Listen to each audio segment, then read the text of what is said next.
Okay, making this video due to the fact that there is nothing online that helps guide or determine what to do on a 2009 Tige ZR2 with 5.7, and it's technically a pleasurecraft. Everything that you're going to be looking up will be pleasurecraft. There's very little things you'll find as far as pictures or any kind of descriptions of what all you need to do to get this out. You can find for like Mastercraft and other things, but for Tige or pleasurecraft, it is far and few between. So excuse my mess here. I'm just gonna try to post this video to kind of show you where I'm at. This is obviously inside the hull of the boat. Fortunate Tige made this to where you could access it fairly easily. The floor does pull forward, so that does help. This boat has 465 hours. Engine had been replaced 2 years ago. A lot of things I found on this thing. Engine was replaced due to the not winterizing it properly, cracked the block. Bunch of the stuff left off, and I've just slowly been trying to go through this thing. I am OCD about being on the water and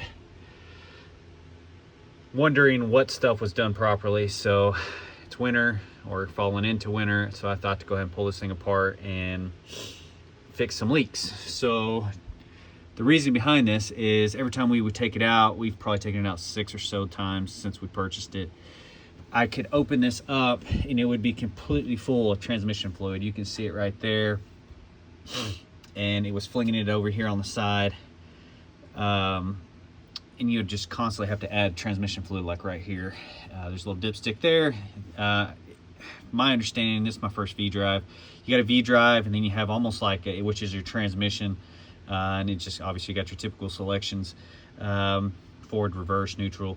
And then you have your almost like a direct drive. I guess it's like pretty much your gears. I'm an auto, I work at a shop, so to me it kind of symbolizes just a reversed rear axle.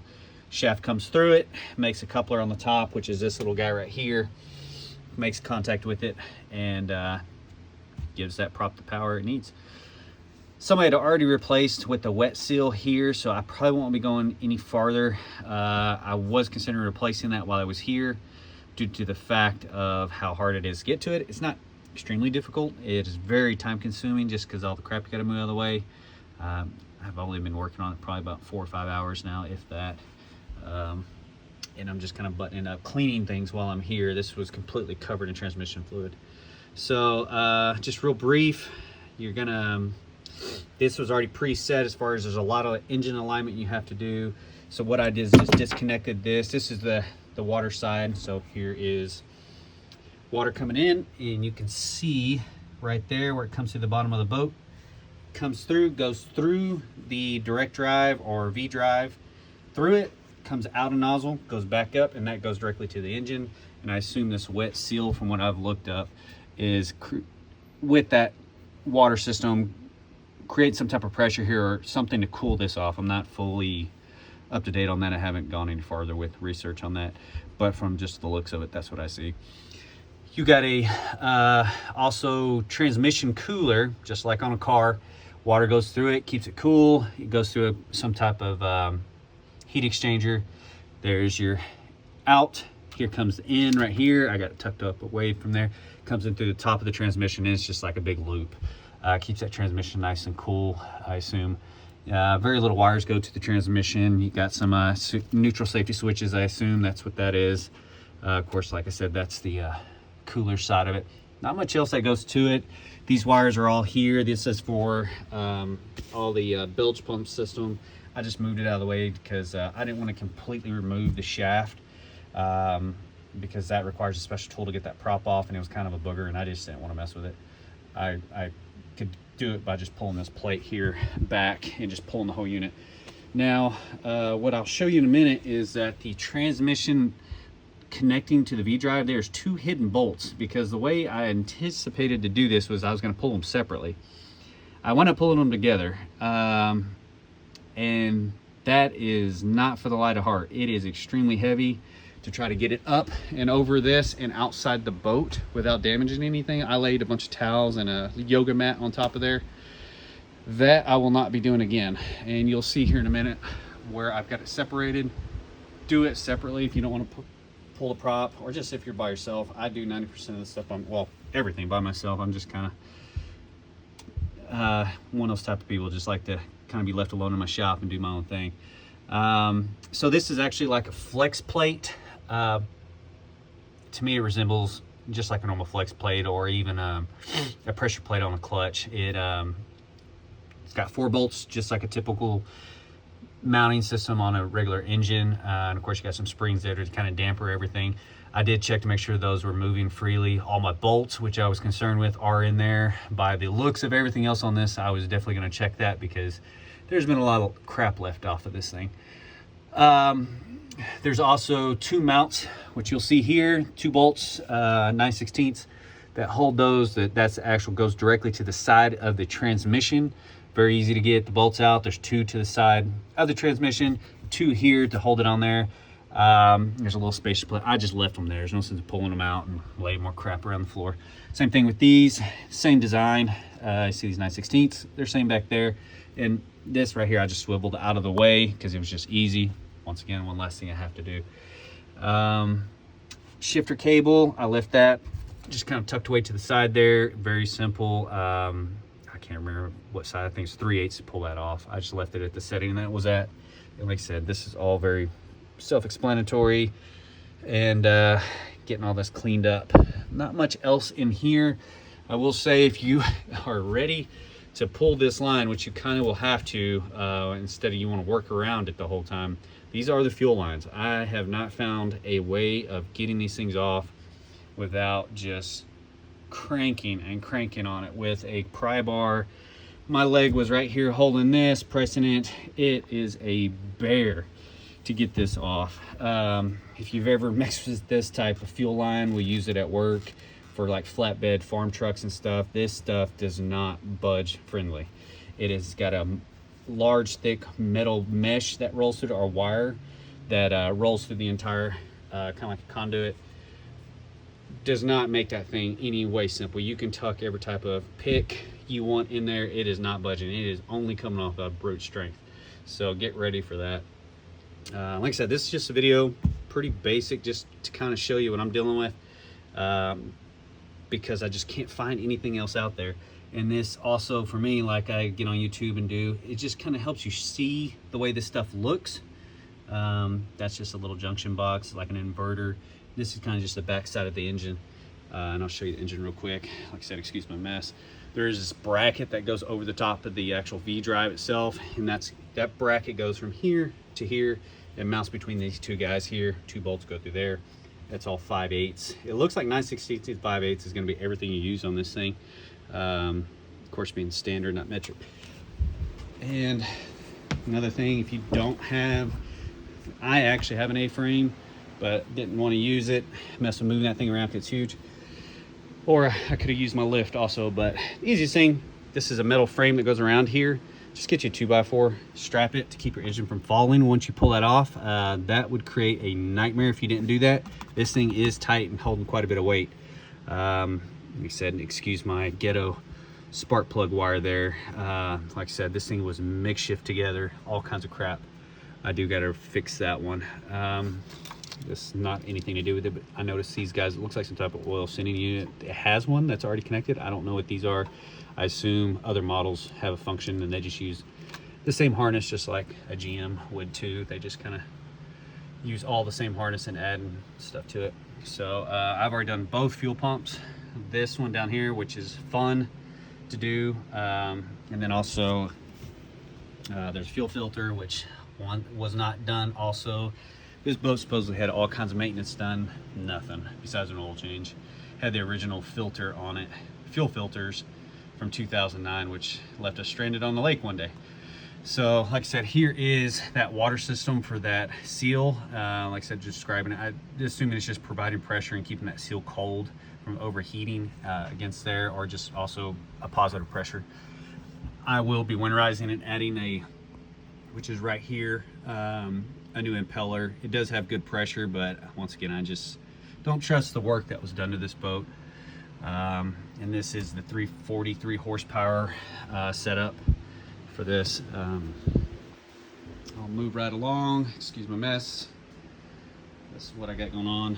I'm gonna move right over here, give a little more information on what I'm dealing with. So, just to kind of backtrack here, I'm gonna set the phone down for a second.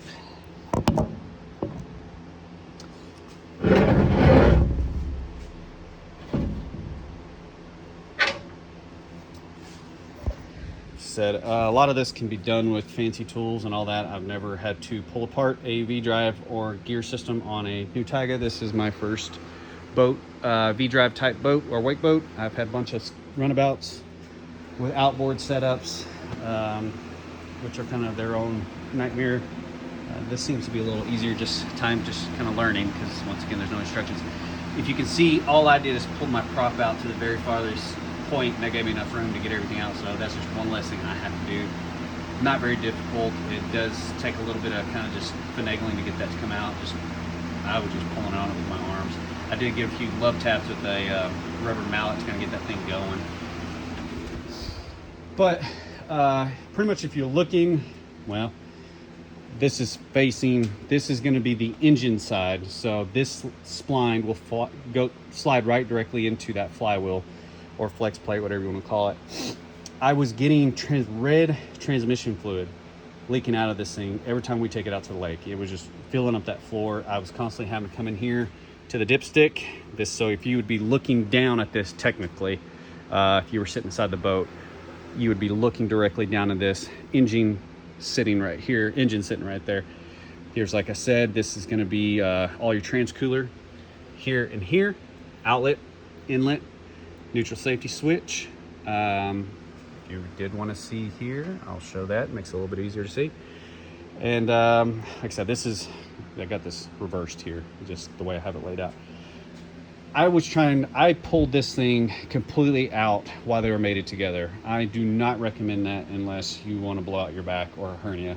I feel okay, but I was not feeling great after pulling this sucker out without damaging my boat. So what I was saying, and sorry, I'm kind of jumping all over the place.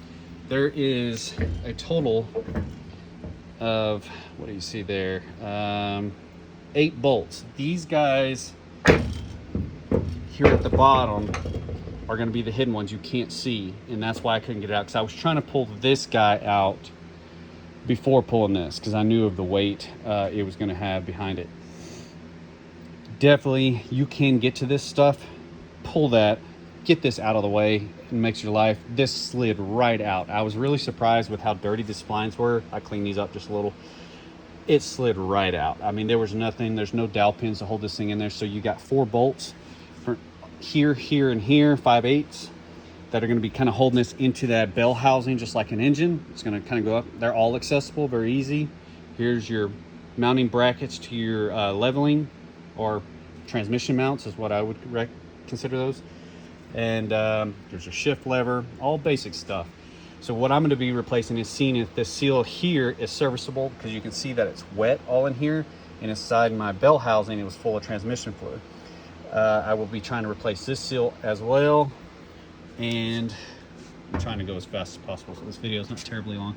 I did notice that there is a drain plug right there. I don't know if that was just contributing to my leak, but I have a feeling it is, the way how wet it is. I will be putting some thread sealing on that, just to kind of help with that. I'm sorry, once again, I'm not the biggest YouTuber or any kind of YouTuber at that. I'm just trying to give some type of helpful information. So like I said, there's these lines. Can't remember what size box-end wrench you're going to need to get these off. 7/18 maybe, or 7/8, I can't remember. Pretty easy. Get those popped right off. Being that they had transmission fluid rolling through them, they weren't corroded or anything like that. Once again, here's some other mounting points for the brace. Pretty self-explanatory. I'm going to let that lie. So I will be replacing, once again, that seal, this other 2, so 3 total. This guy here, I don't know who had put that in there, had a rubber, maybe it came from factory, but it looked like somebody forgot to take the rubber sleeve off of this, was wedged up in there. So I bet you they had fun mating these two. I will be cleaning all that up before I put it back together, and of course replacing that seal right there.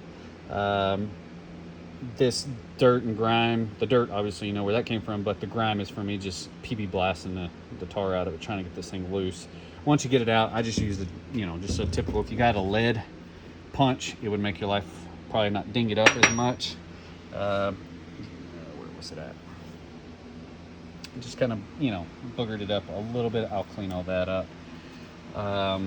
Just getting this guy separated. Once it came apart, it was pretty easy. You can see there's a seal in there. This is going to be on the gear drive side of it, not the transmission side. This has a 40 weight gear oil that goes in it, is what I'll be putting back in it. And it's got a little tag I'll show you here in a second. So I will be replacing that seal, cleaning all that up. I don't have any issues with this thing. It runs and drives fine now that I've got all the kinks worked out of it, but I'm just, once again, so this is looking down at this guy. If you were down, standing where I was at in the boat, if you were just looking directly down, this is the water inlet, as you can see. And then the water outlet, which is going to be going directly to the engine. This is a very large hose, kind of a bear to get off also, but it flexes a little bit more so you can kind of crank on it. And I will be inspecting this thing. I got to see what I can figure out if this plate will come off. This guy right here has these Allen head bolts. Be very ginger with these. I soaked mine PD blaster. They do want to round off. So it is got dowel pins in there. This sits over here like this. Your shaft comes through this, through the top here. That brass coupler I showed you will mount through here, on top of here, and that's where the alignment comes into play, and that's why I left my mounts the way they were, so I wouldn't have to adjust this, because it was aligned pretty well. So this guy, all I did is heated it up a little bit, not too crazy, PB blasted the tar out of it, and I just went around with my mallet and just kind of tapped on this guy, and it just slowly, you can watch the separation in here, it slowly just kind of worked itself off and came off. That wasn't too terrible. I was really kind of concerned I was going to have to use a big puller or something to get that off. I had pretty good luck, just kind of, I definitely want to make sure that I didn't booger up this base, because that's where it mounts to. I didn't have any issues with that.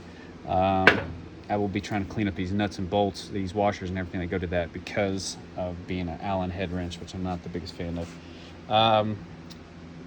Here is the drain plug, which I had that's accessible in the boat pretty easily. The one on the transmission is not. Like I said, it's way up underneath there.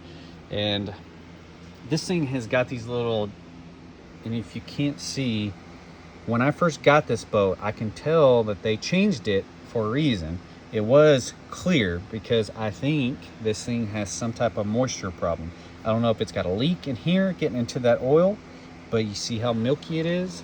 This is one of the reasons why I pulling this thing apart, because as you can see, that's supposed to be clear and it's milky. So I will be trying to address that. I don't know, like I said, here's that tag, of what I can do to open this thing up without having special tools or getting it apart and not being able to get it back together. I'm hoping this is going to come off so I can see inside there, because I'm wondering if I got some type of leak. I want to know how this system works, because obviously it can't go through there, because that goes all the way to my table. So this system has to come in here and somehow connect to cool this off. Of course, the transmission has its own cooler, which is also fed by this system, but it's just in a different location. So just, I won't be replacing the housing seal, because I know there's gears in this thing, and I don't want to, if there's any kind of lash or anything like that. It's all pretty tight, which I'm very excited about, because I was worried this thing is going to have some play in it. There's this bracket. I left the bracket here. I took the other one off to give me wiggle room to go back and forth with. And this goes to also the rear differential or gearbox, Vdrive, whatever you want to call it. This is also where you attach the very last two 5/8 bolts here and here. And there's the mounts to adjust this thing and also to carry the load. So I do like the fact that the engine has mounts on both sides.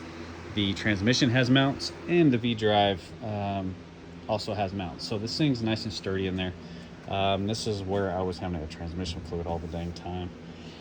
So I think that's going to wrap it up. I just wanted to kind of give some type of information.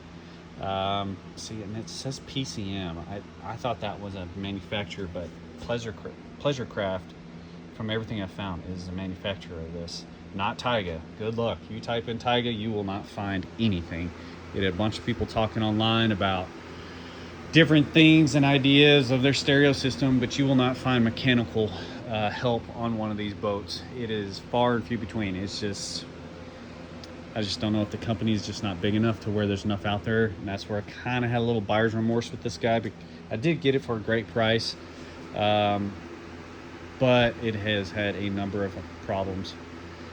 Kind of think I would have did my research a little bit better, and possibly I would have considered like a Mastercraft or a Centurion or whatever that is, just because they seem to have a lot more history and a lot more information online for people like myself, where we do things ourselves, just do it ourselves, or like myself. I know it sounds kind of goofy, but I am a cheapskate, so I like to do everything I possibly can. This thing was, which still needs a lot more. I mean, it sat on a boat dock and was beyond repair, I thought, for a sec, with being faded. I've gotten a lot of the gloss back. Just hours and hours of just buffing and polishing and cutting and all that good stuff. Seats I've been kind of working through. I reupholstered that one myself. I screwed up a little bit. It took me, I'm not an upholstery person at all. Definitely, I got me a little sewing machine that I'm trying my hand at. I will be eventually trying these guys here, because they're faded. All that is vinyl paint, which you can tell is cracking. It was cheap, cost me 60 bucks just to get this thing looking half decent, because we had a bunch of people out on the lake with this. Thankfully that time did not leave us stranded. But all in all, build quality, I will say, I seem to think, I mean, I've heard seen a bunch of reviews saying Tige doesn't have the same build quality as some of these other boats. I don't know. I mean, compared to Bayliner, Larson, Glastron, some of the other boats that I've had in the past, I've seen it's like, I mean, this thing is all here. I mean, it's a very big boat. And just a little last quick once over, see what I'm working with here. I had to, like I said, this thing didn't look anything like this when I got it, but other than that, I will wrap this up, and hopefully this helps somebody, and see if I continue to make some more videos. All right, bye.